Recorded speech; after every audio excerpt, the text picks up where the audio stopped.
स्वागत है मित्रों हमारे चैनल दलित चेतना और दलित महिला कहानीकार में। पुस्तक की लेखिका हैं डॉक्टर सरोजनी वेडंगी। चलिए पुस्तक का आनंद लेते हैं।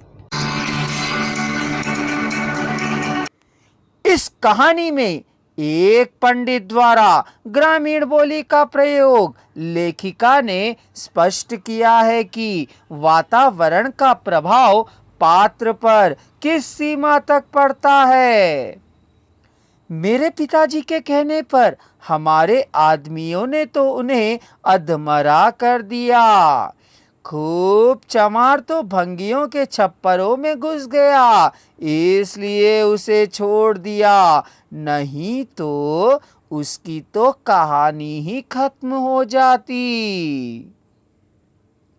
यहाँ प्रस्तुत पंक्तियों में दिखाया गया है कि काम की, रोजी रोटी की कोई जात पात नहीं होती। रोजी रोटी के लिए व्यक्ति कुछ भी करता है, किसी भी भाषा का प्रयोग कर सकता है। हम कौन गली मोहल्ले के गुमूत ढोए, मटिया ही तो ढोनी है। सिर ऊपर फिर कौन गांव वाले देखत रही, मटिया ढोई तो बबुआ से पैसा लेई। राजो कहानी में लेखिका ने प्रसंगानुकूल भाषा का प्रयोग करते हुए अपने समाज में पिता और बेटी के रिश्ते को प्रस्तुत किया है। दलित समाज में मर्दों के साथ औरतों को भी काम में जाना पड़ता है।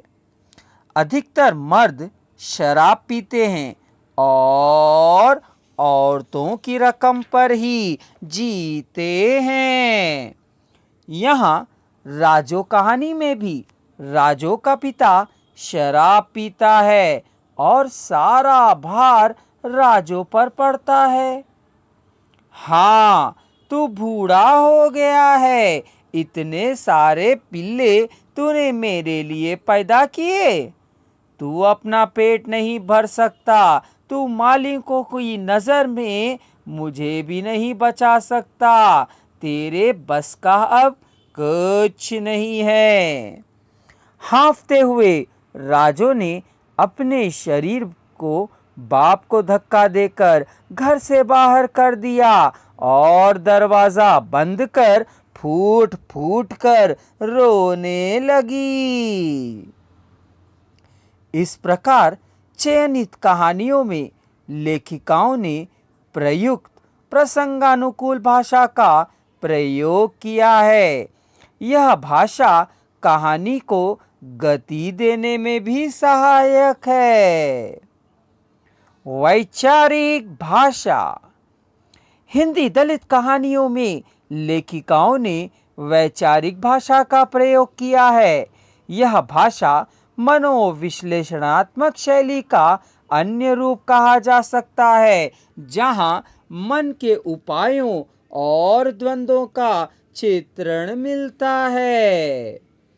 वैचारिक भाषा मानव की विचार शैली का प्रतीक है।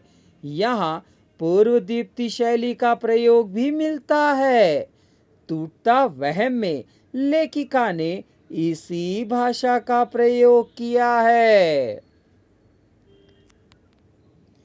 मन जब चिंतन करता है, अनेक भूली बिसरी बातों के चित्र संदर्भ के साथ स्पष्ट होने लगते हैं।